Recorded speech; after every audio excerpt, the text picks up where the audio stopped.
निम्नलिखित में से कौन सा विफलता के लिए आंतरिक आरोपण का एक उदाहरण है? कि मतलब आप फेल हो गए या आपको किसी काम में सफलता नहीं मिली, तो आप अपने आप को कौन सा ऐसा चीज दिए इसमें खुद को ही आरोपित कर रहे हैं कि मेरी गलती हुई है इसमें। देखो, पहला है मुझे निम्न ग्रेड प्राप्त हुआ क्योंकि शिक्षक कठोर तरीके से आते थे। भाई तुम्हारी गलती है, मेरी कोई गलती नहीं, ऐसे बोलोगे ना, ठीक है, मतलब टीचर की गलती है। दूसरा, मैं परीक्षा में फेल हो गया क्योंकि मैंने पर्याप्त पढ़ाई नहीं की, ठीक है। तीसरा है शिक्षक के पास पक्षपाती होने के कारण मुझे अच्छे अंक नहीं मिले, मैंने टीचर ने भेदभाव किया, इसको पढ़ा दिया उसको नहीं पढ़ाया, ठीक है, मुझे नहीं पढ़ाया उसने वैसे पढ़ा दिया। अगला है मैं परीक्षा में फेल हो गया क्योंकि मेरे दोस्त मेरा ध्यान भटका रहे थे। तो खुद को हम कहाँ आरोपित कर रहे हैं? कौन सा ऐसा सवाल है इसमें हम खुद को आरोपित कर रहे हैं? बी, इसमें आप खुद को मान रहे हैं कि मेरी गलती थी। जैसे मैं बोल दूं, मान लीजिए मैंने अगर आपको अच्छे से नहीं पढ़ाया ना और तुम लोग कोई दिक्कत होती है तो मैं मान लूं मेरी गलती के कारण ऐसा हुआ, लेकिन अगर तुम्हारे कारण होता है तो तुम्हें भी मानना चाहिए कि हमारे कारण हुआ है। तो इसमें यही पूछा गया था कि कौन सी विफलता है, कौन सी मतलब ऐसा मुश्किल है, फेलियर है, क्या हुआ? इसमें बच्चा खुद को आरोपित कर रहा है, तो इसलिए कर रहा है कि भाई मैं फेल हो गया क्योंकि मैंने पढ़ाई, ठीक है। बिल्कुल आसान था ना ये, कोई डिफिकल्ट नहीं था।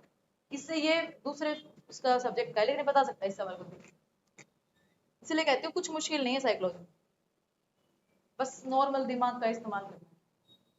अब हिमांशी सोच रही है मैं करने बैठती हूँ तो नहीं होते जब मैं यही सवाल करने बैठती हूँ तो ये भाषा क्यों बदल जाती है क्या हुआ?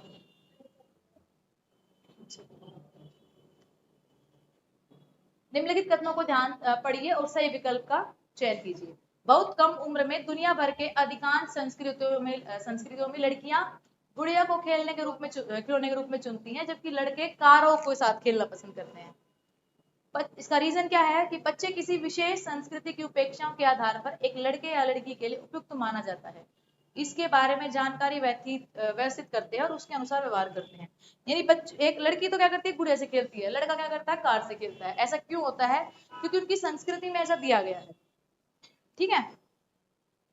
मतलब रीजन वो कहते हैं, स्टेटमेंट तो ये थी कि भाई वो ऐसा ऐसा करते हैं, ये कार से खेल रहा है, तुम लोग गुड़िया से खेलते हो। रीजन क्या बताया कि संस्कृति, अब पापा है कार ही ला रहे हैं, उसके लिए गुड़िया ही ला रहे हैं, तो वो कल्चर बन गया, तो उसी से खेलेगी ना।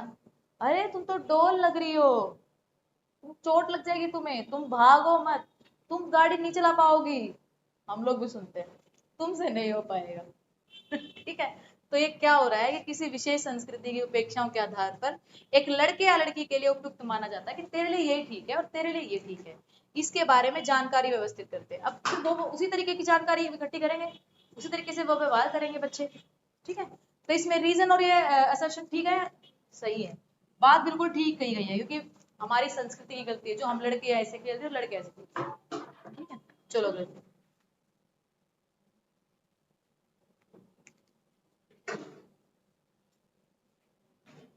वाइगोत्स्की आगे फिर से, वाइगोत्स्की इसमें सोशल डेवलपमेंट पता है ना, जेडपीडी स्कैफोल्डिंग एमकेओ।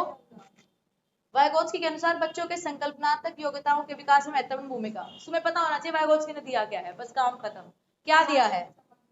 मूर्त पुरस्कार, मूर्त पुरस्कार तो वैसे भी गलत है। सहकर्मी सहयोग, पीयर लर्निंग या पीयर ग्रुप वगैरह इस तरह से ग्रुपिंग। सामाजिक अलगाव, दूर होना।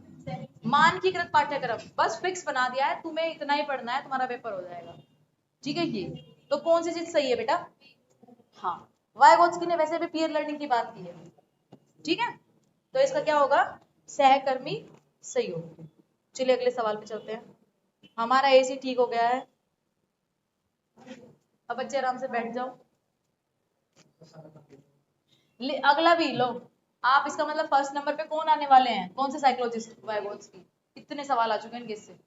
लिव वाइगोत्स्की के सिद्धांत के अनुसार आंतरिक वाक, मैंने कहा था इनर स्पीच, मैं कई बार बोल चुकी हूँ इनर स्पीच वाला वर्ड। इनर स्पीच में क्या होता है? बोल बोल के याद करना, ठीक है, ये अपने आप से बात करना।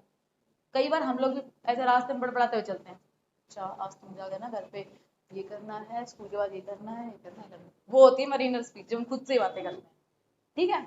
तो वो क्या क्या है, उसमें क्या चीज है, वो हम पढ़ के देखते हैं क्या चीज है। बच्चों के लिए काल्पनिक दोस्त के साथ संप्रेषण करने का तरीका है, संज्ञानात्मक अपरिपक्वता का प्रतीक है, विकासात्मक देरी का संकेत है, बच्चों के लिए अपनी सोच को नियंत्रित करने का एक तरीका है।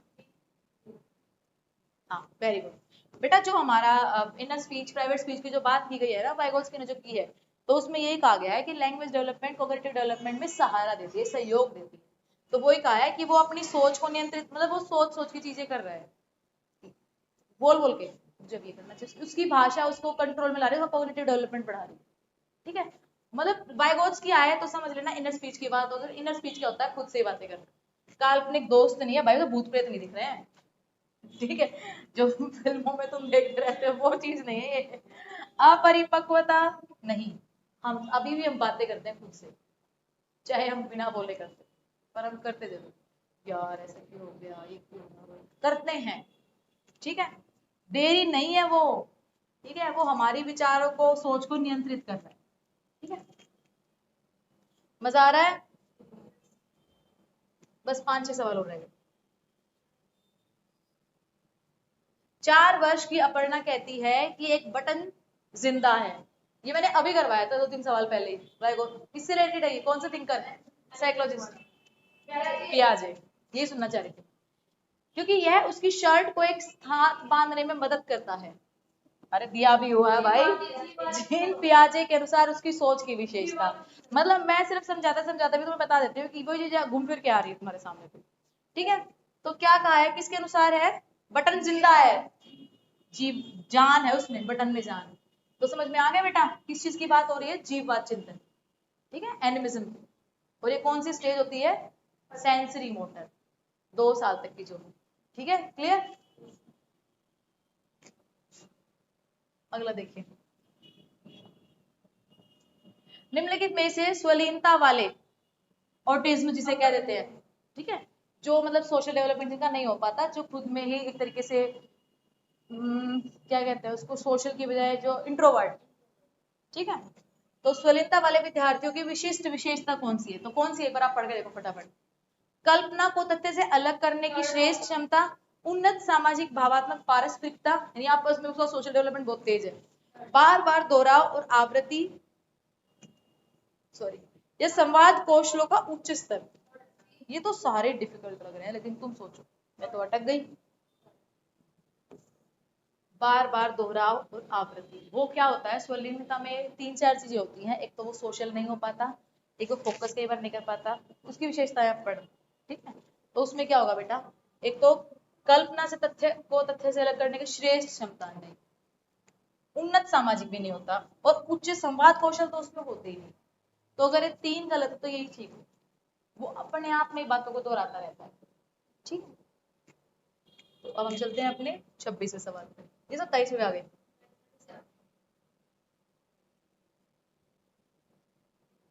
निम्नलिखित, यही वो देखो असर्शन और रीजन वाला सवाल है।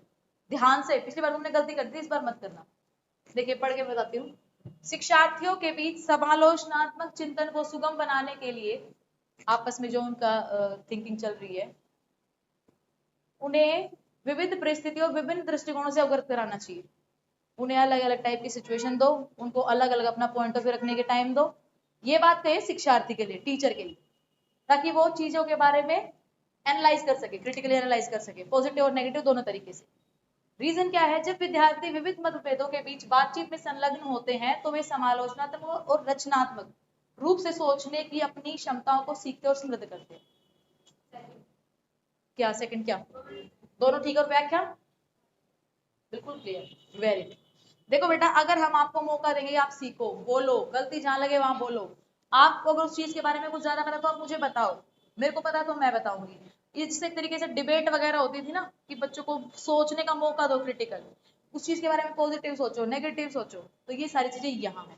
और ये तब होगा जब बच्चे आपस में बातचीत करेंगे, उनमें मतभेद होंगे, वो जानने की कोशिश करेंगे। मतभेद लड़ाई वाला मतभेद नहीं, विचारों में, कि भाई वैसा वाला भी नहीं, सीखने के लिए, कि भाई तुम गांधी जी के बारे में ये बताओ, मैं गांधी जी के बारे में ये बताऊँ। पॉजिटिव नेगेटिव, अच्छाई, उनके गुण, उनके आंदोलन, कुछ भी हो सकता है। ठीक है, तो इसीलिए नेक्स्ट क्वेश्चन है,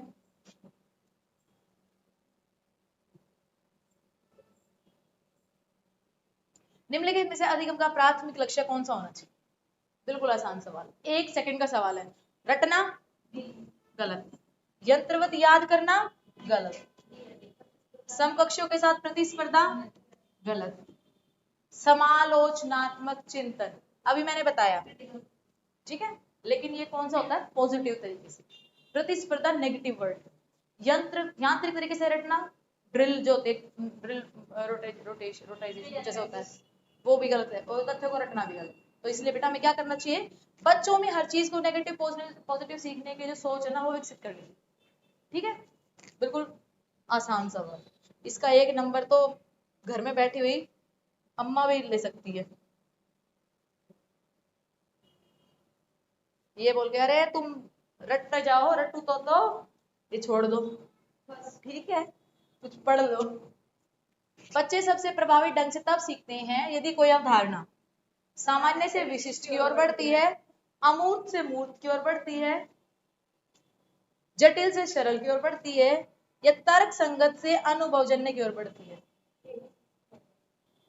ध्यान से सोचो।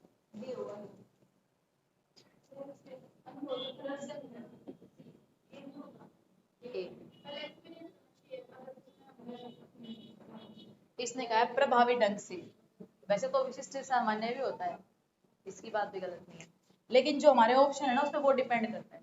अमूर्त से मूर्त क्यों जाएंगे भाई, हम पहले बोलेंगे तुमने पेड़ देखा है उस पे पत्ती ऐसी होती, नहीं भाई, पहले उसे दिखाओ ना, फिर उसे सिखाओ। जटिल, पार्ट्स ऑफ प्लांट याद करो, उसके बाद जाके पेड़ दिखाऊंगी। तर्क से अनुभव नहीं, अनुभव से तर्क पे आना चाहिए, पहले बच्चों के एक्सपीरियंस को पता करो। ठीक है, अच्छा तुम्हें बेटा 2 और 3 5, अच्छा 5 हो गए, अब 5 में से तुमने 3 वापस ले लिए, कितने हो गए, तो क्या है उसका जो एक्सपीरियंस है एडिशन वाला, उसी से सब्ट्रैक्शन सिखाओ। ठीक है, तो यहाँ पे जो होगा वो होगा सामान्य से विशिष्ट, यानी जो थोड़ा अपर प्राइमरी लेवल में ये इस्तेमाल होता है, लेकिन ये मेथड भी ठीक है। बाकी ये कहते हैं कि आगमनात्मक, इंडक्टिव और डिडक्टिव मेथड को मिला जुला के इस्तेमाल करना चाहिए, ये कहा जाता है।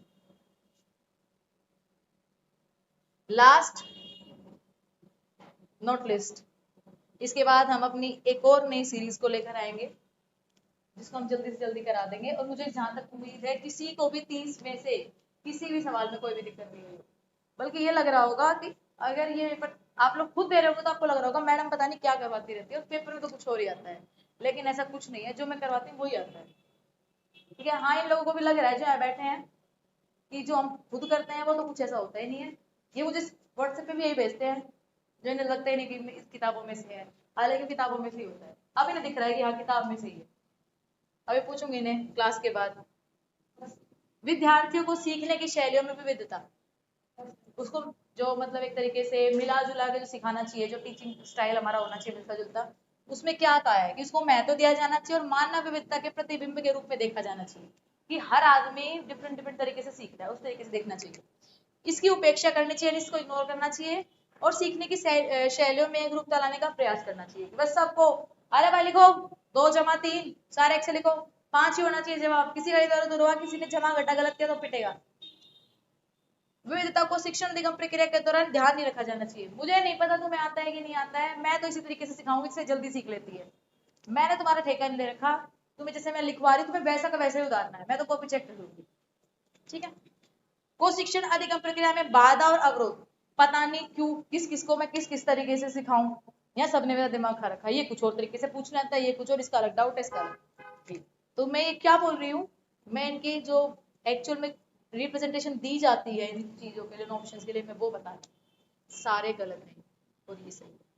बेटा हमें विविधताओं को महत्व देना चाहिए, हर बच्चा अलग अलग तरीके से सीख रहा है तो हमारे लिए अच्छी बात है ना, उससे हम भी तो सीख पा रहे हैं ना, तो हमें विविधता के प्रतिबिंब के रूप में देखना चाहिए। तो इसी के साथ हमारे जो 30 सवाल थे 20 अगस्त 2023 के सीरेट के पेपर 1 के साइकोलॉजी के, वो आज पूरे हुए हैं इस सीरीज के साथ। एक पहली सीरीज भी है, आप वो भी देखिए, तभी आप इसको आगे 11 क्वेश्चन से समझ पाएंगे। और न्यू लक्ष्य एकेडमी के साथ जुड़िए, इस चैनल को लाइक और सब्सक्राइब करिए, और ये हमारी सीटेट की फ्री प्रिपरेशन का जो बैच है वो चल रहा है।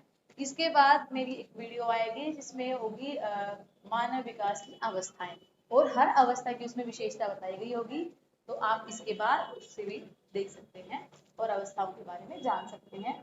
Thank you so much.